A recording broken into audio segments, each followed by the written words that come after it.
Export procedure. In this module, you will learn about the steps involved in the process of export of goods. Selling goods outside the country is much more complex than selling them within the country. It is because the goods will have to cross the boundaries of the nations involved. There is also an involvement of foreign exchange, rules and procedures of more than one country to be followed, etc.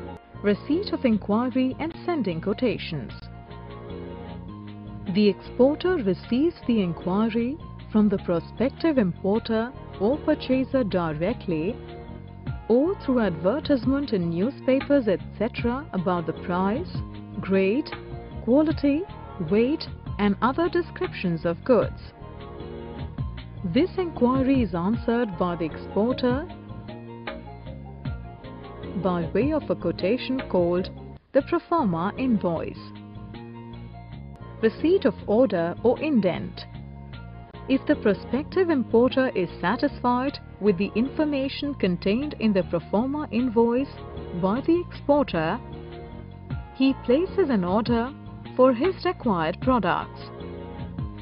This order is also called indent, which contains the instructions by the importer about the goods, price marking, delivery details, etc.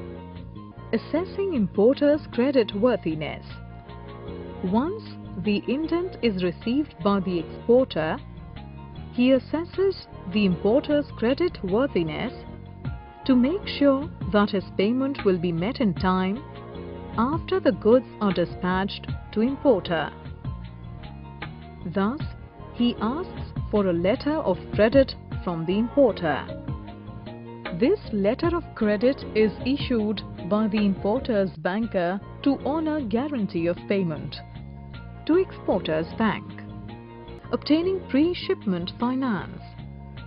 After receiving a confirmed indent and letter of credit, the exporter approaches his banker for pre-shipment finance so that he can procure raw material, process it, and pack and deliver the goods to the port of shipment, production or procurement of goods.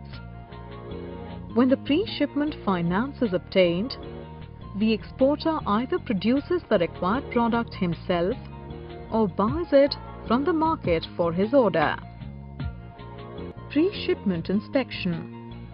The next step involved in case of certain goods is inspection of goods by a government-designated agency to ensure that only good quality products are dispatched for exports from the country. This agency, if satisfied, issues inspection certificate to the exporter. Inspection certificate is mandatory only for certain trading and export houses.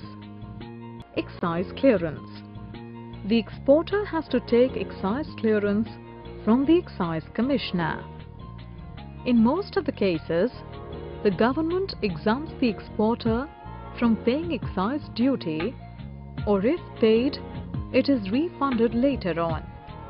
The idea is to encourage the exporter to be more competitive in the global market. Reservation of shipping space. Now, the exporting firm has to reserve shipping space and obtain shipping order from the shipping company.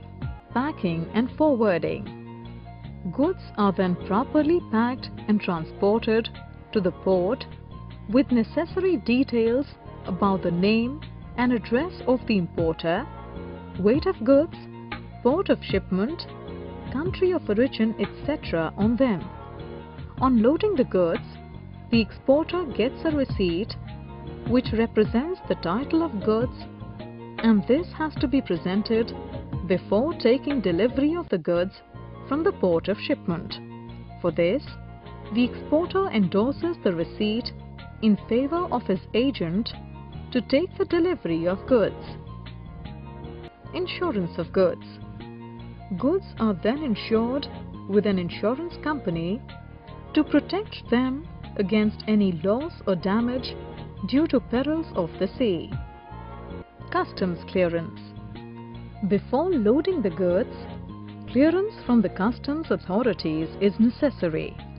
For this, the exporter prepares shipping bill containing information about the particulars of the goods being exported, name of the ship, port where goods are to be discharged, country of final destination, exporter's name and address, etc. Obtaining mate's receipt.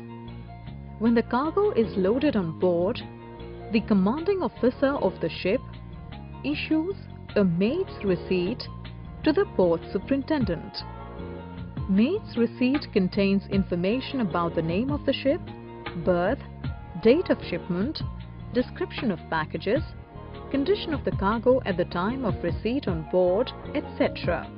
The port superintendent hands over this mate's receipt to the clearing and forwarding agent. Payment of freight and issuance of bill of lading.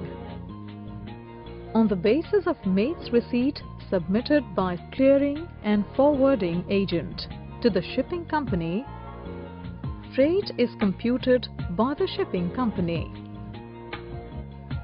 Shipping company issues bill of lading to the clearing and forwarding agent as an acceptance of goods to be dispatched at the designated place. In case the goods are dispatched through air transport, this document is called the airway bill. Negotiation of documents. After informing the importer about the shipment of goods, the exporter sends the required documents through the banker to the importer. These documents are certified copy of invoice, bill of lading, packing list, insurance policy, certificate of origin, and letter of credit. In this module, you have learned the following. The steps involved in the process of exporting goods are receipt of inquiry and sending quotations, receipt of order or indent, assessing importer's creditworthiness, obtaining export license, obtaining pre-shipment finance, production or procurement of goods, pre-shipment inspection, excise clearance, obtaining certificate of origin, reservation of shipping space, packing and forwarding, insurance of goods, customs clearance, procuring carting order, obtaining mate's receipt, payment of freight, and issuance of bill of lading, preparation of invoice, negotiation of documents, securing payment.